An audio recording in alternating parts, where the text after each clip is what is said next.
For 2023, the FIA Karting European Championship will see some fantastic changes to make the sport more competitive and more sustainable for the future longevity of karting and motorsport as a whole. We start the season at the first of 4 brand new venues for the championship, the Kartodromo Lucas Guerrero in Chiva, just outside the Spanish seaside city of Valencia. Fans, drivers and teams galore have flocked from all 4 corners of the globe, with over 160 drivers competing across the OK and junior classes, and 49 nations represented across 6 continents. There are new teams, new drivers, and new expectations for a close fight in the toughest and most competitive form of motorsport on the planet. With a new point-scoring system, a new drivers' ranking table, and 4 circuits that have never been used before for direct drive competition in FIA Karting, 2023 is the dawn of a new era for the sport, and a chance for new names to emerge and follow in the footsteps of racers like Lewis Hamilton, Max Verstappen, and Sebastian Vettel. It all begins here in the beautiful Spanish sun, for 3 days of intense competition, and the beginning of a season-long journey for the next generation of men and women who will dominate the sport for years to come.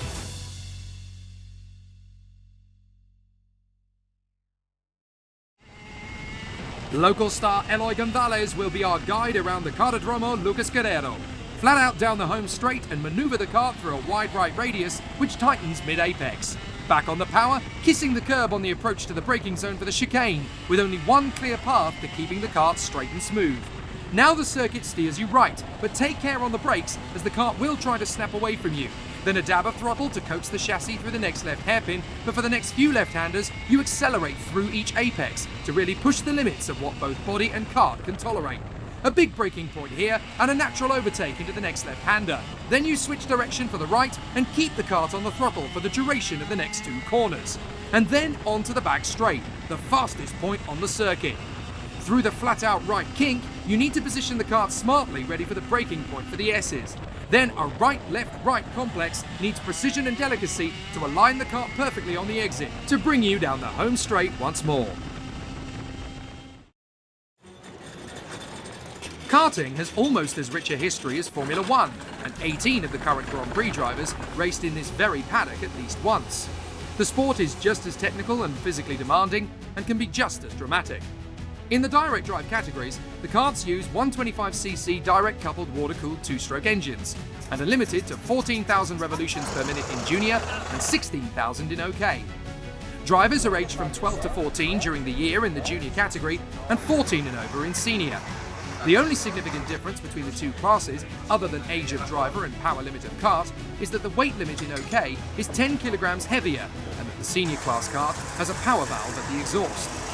Junior drivers use harder compound tyres and seniors use medium, with only 3 front and 3 rear tyres permitted per driver from the beginning of time qualifying to the end of the superheat, with a new fresh set of tyres only provided for the final. And from this year, there is also an all-new biofuel from P1 Fuels to make karting more eco-friendly in the modern era. But being light, fast and powerful means a tough physical challenge for the driver too, which means that training and fitness becomes a paramount concern to stay at the top of your game.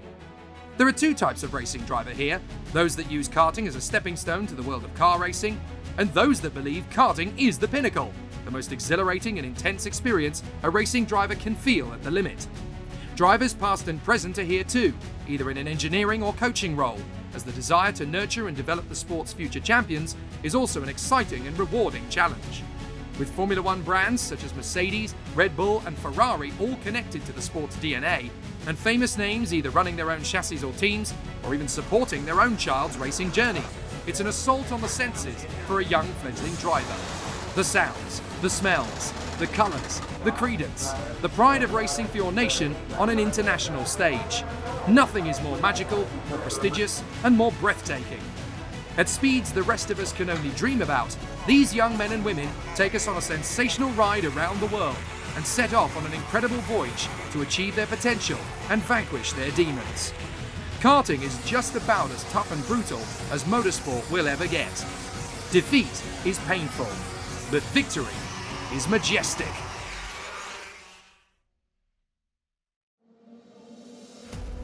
"2022 saw one of the most competitive seasons in the junior category for years, with Dimitri Matveev claiming victory in the season opener at Portimao in Portugal. Then in Zuera in Spain came the first Sodi Kart win for years, courtesy of British hero Nathan Tye. The field then travelled to Kristianstad in Sweden, where Parolin's Anatoly Kavalkin triumphed in phenomenal style, before the dramatic season finale at Franciacorta, where Jan Przyrowski earned the prize.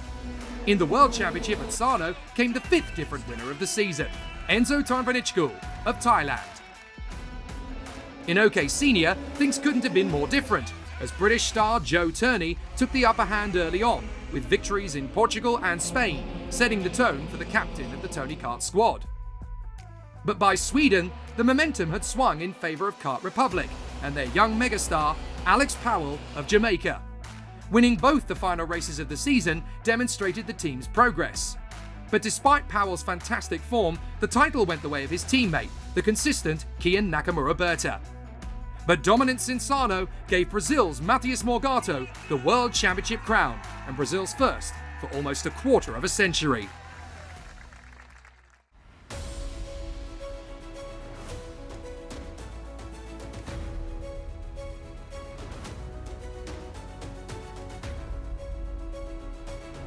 Strong winds and high temperatures greet the junior drivers ahead of the first final of the season. For several of the 36 finalists, it's the first time ever on the starting grid of an FIA final, so the pressure is intense. But so is the national and personal pride of having made it this far. Multiple drivers have had their chance at the front of the field this weekend, with Elliot Kaczynski of Sweden starting from pole position. But Thibaut Ramaekers of Belgium, Oleksandr Bondarev of Ukraine, and Taym Saleh of Germany all have a claim to the winner's dais, having shown exemplary speed and discipline throughout the weekend. But over 18 laps, who will have the advantage?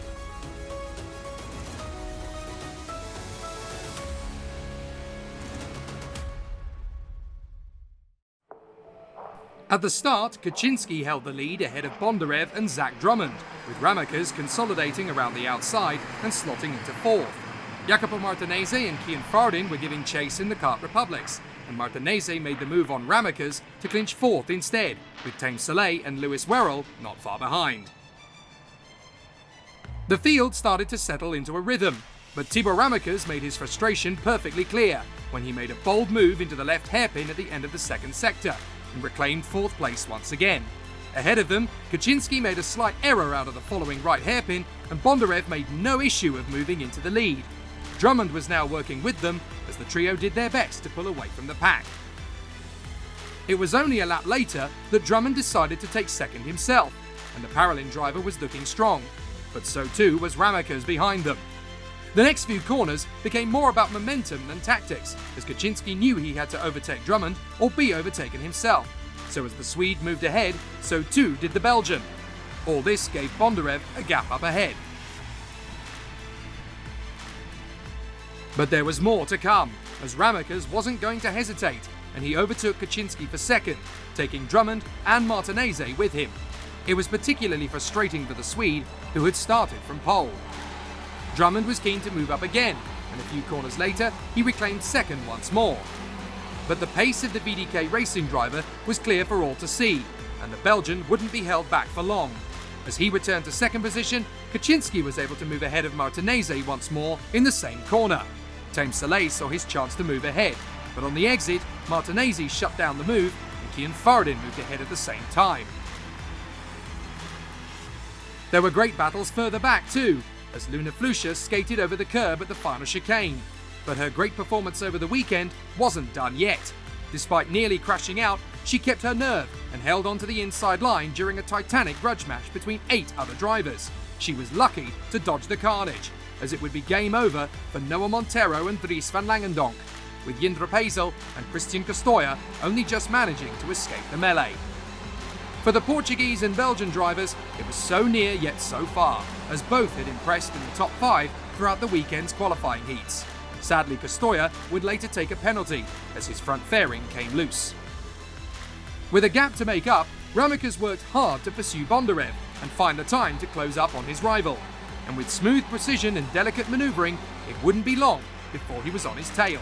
Incredibly, it was on only lap 6 when the Belgian's first chance to take the lead became a reality. With a strong presence of mind, he overtook Bondarev and started to stretch away. Try as he might, Bondarev just couldn't return the favour. Lewis Wherrell was the next man on the move, and he quickly dispensed with Taym Saleh.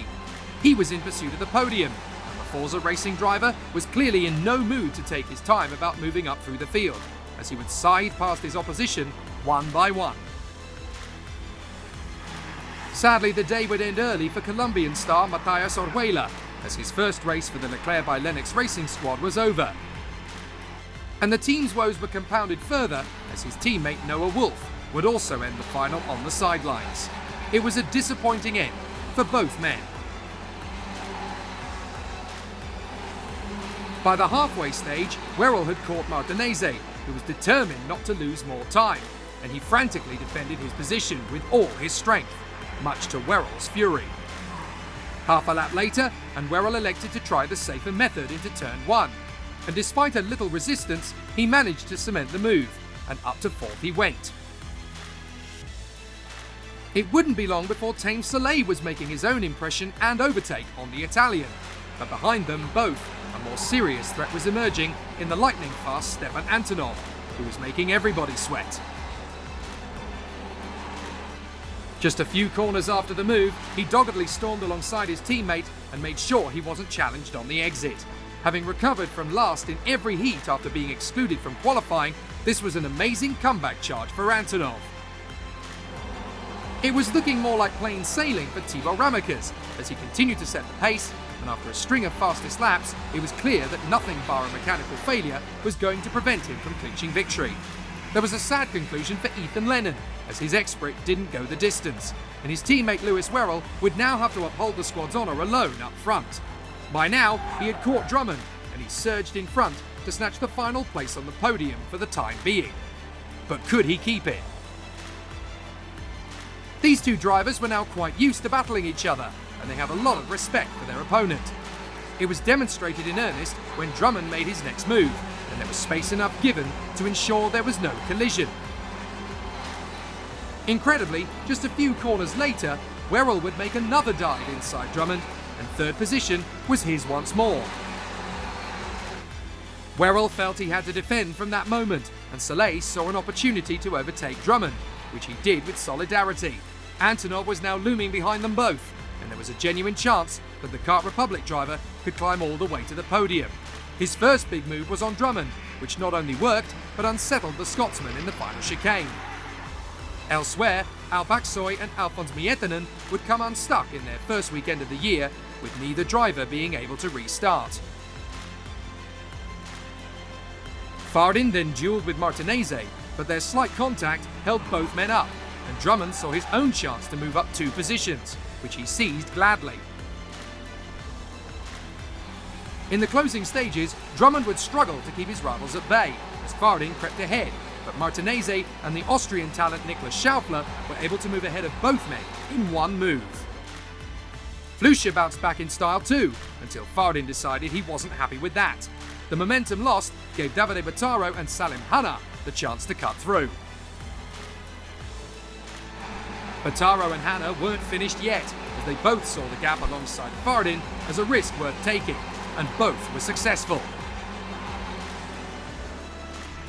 Schaufler was sliding as if he were on ice, and Martinez desperately tried to overtake. But with some assistance from Drummond around the outside, Schaufler lived to fight another day up in front, in one of the most impressive moves of the race. But out in front there were no issues for Thibaut Ramaekers, and the quiet and calm Belgian was able to push further ahead and complete a perfect run to the flag. It was a great win for VDK Racing, their first for a few years, and a terrific return to form. Bondarev and Wherrell would complete the podium with Saleh and Schaufler in tow. Fardin would be 6th ahead of Antonov and Drummond, whilst Bottaro would survive just ahead of the pole sitter Elliot Kaczynski, who was devastated that it all slipped away. Lewis Wherrell's podium kicked off his season in brilliant style, whilst Oleksandr Bondarev's comeback weekend in second was nothing short of pure heroism. For Ramaekers, however, this could be the start of something very special, as his pace seems to suggest he could be strong many more times this year. It was one of the most joyful podiums in living memory, and and the paddock was delighted to see just how impressive the drivers had been. One thing is for sure, the title fight is set to be as close as ever. First of all, I have to say thank you. It was a very nice race. It was fought hard from the beginning. Then after I passed Bondarev, I was able to stretch away, and after I won, so of course it's great. I think it's fine. I hope to do the best I can, and I'd like to thank Kart Republic for all of their help this winter, the VDK Racing team, and of course the Royal Automobile Club of Belgium too. So we started with a quite good qualifying, P2 in the group, which made us start P2 on the outside every time. It was a good starting position because on this track it's not really bad to start on the outside. I was able to get a good heat and start P2 again in the pre-final, and then after a good pre-final I was able to start P3 in the final, getting a good start into the lead. But then Thibaut caught me on lap 5, and then I was just trying to stay in P2. And at the end, Lewis tried to caught up to me at the end, so I was just trying to keep P2. And yeah, it was the weekend. The final was alright. The start was nothing special. Went back a couple of places and slowly picked them off one by one because the race was really long, 18 laps. And then I just couldn't catch up to Alexander, but I think I ended up doing fastest lap at the end, so it was really good. I'm really confident, so I'm looking for another podium, and me and Forza are going to be ready. It's been a 2 weeks hard job from the whole team, both Thibaut and his teammates, working on to make the tire last as much as possible, because we knew the tire wear here on this track was quite difficult to manage.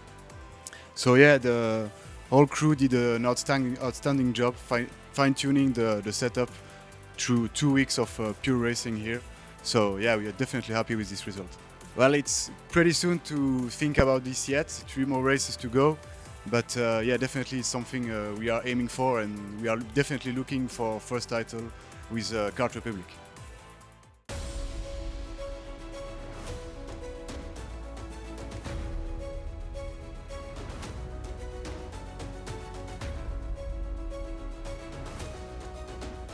Over the next 25 laps, the fastest direct drive competitors in the world will quest for victory, as the European Championship, previously won by Lewis Hamilton and Max Verstappen, will become the prime focus of every finalist, which includes all of last year's FIA Karting champions.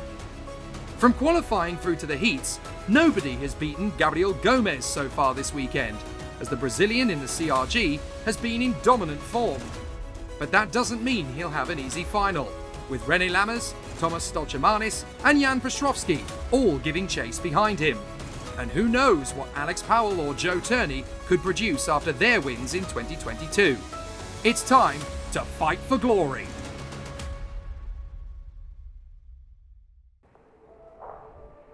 Gomez made the initial jump on Lammers into turn 1 as the two duelled for the apex of the first corner. But it would all go horribly wrong for Frenchman Arthur Poulain on his Tony kart, as he would pirouette around at the first corner after the mildest of taps from David Walter. Unfortunately, his attempt to recover was foiled almost instantly, and his race was over. Gomez led Lammers, Przyrowski and the fast-starting Joe Turney ahead of Stoltjemanis and James Igozzi, whilst his teammate Poulain trudged back to the pits. With a faster exit out of the right hairpin at the end of Sector 2, Przyrowski gained enough speed to draw level and pull ahead of Lammers to set off after the CRG in the lead, and Turney would repeat the feat just 2 corners later. Lammers was annoyed and determined that he wouldn't be passed again, but Stoltjemanis clearly hadn't read the same script and overtook him regardless. The Dutchman was not going to quit easily and made another move past the Latvian.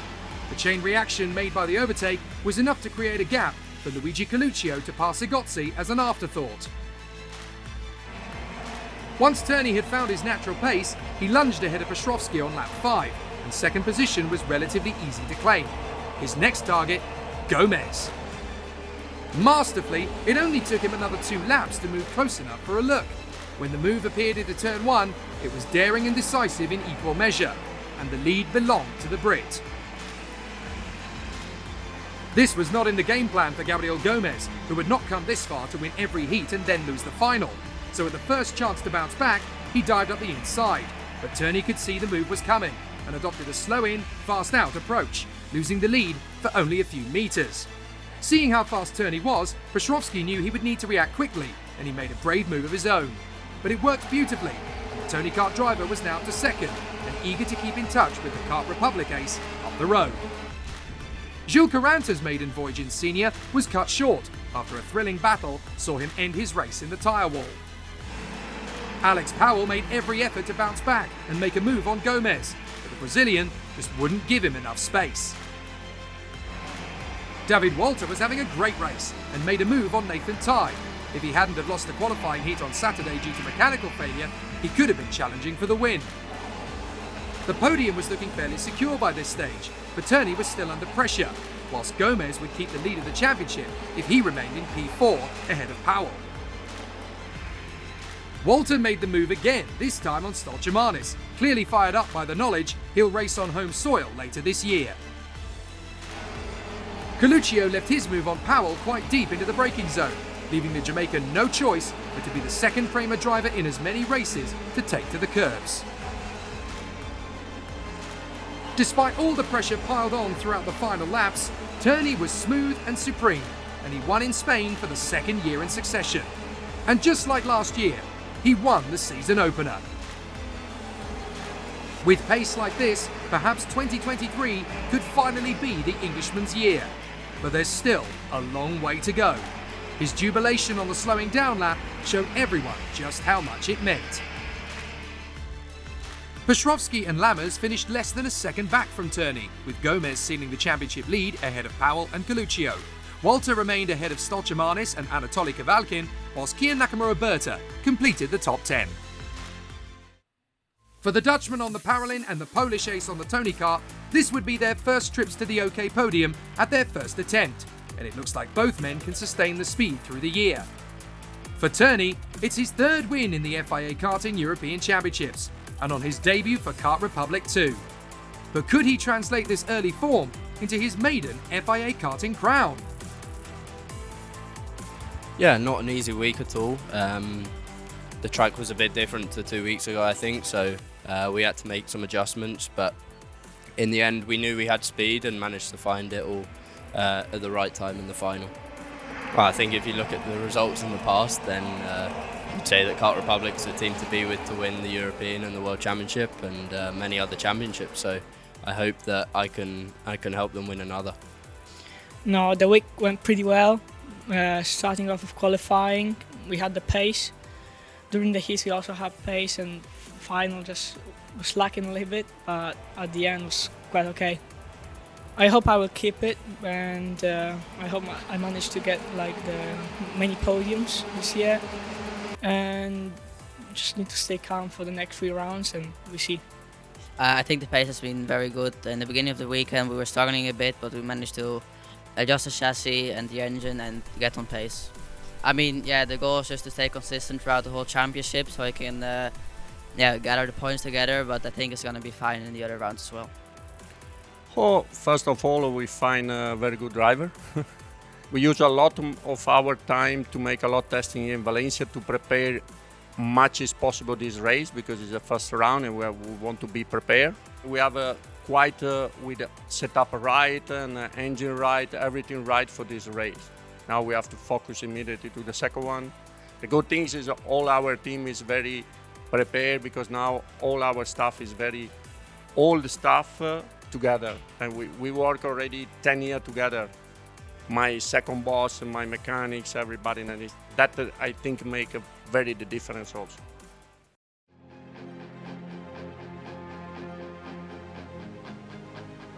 Kart Republic couldn't have started the season any better. The quiet and calm Belgian Thibaut Ramaekers kicks off the season in perfect style and now has a 9-point lead over Oleksandr Bondarev in the title fight. And Joe Turney kicked off his career in Dino Chiesa's camp with an emphatic win, just as he did in 2022.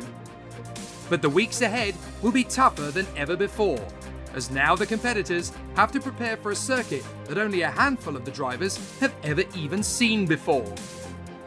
7 weeks from now, the field will congregate at the Steel Ring in Třinec in the Czech Republic, and they'll be joined by the FIA Karting Academy trophy for their first round. However, next month, we're back in Spain again, on the high-speed Duera circuit, for the start of the KZ and KZ2 gearbox karting campaign. So as Kart Republic enjoys the spoils of victory, the battle for the title continues in the FIA Karting European Championships.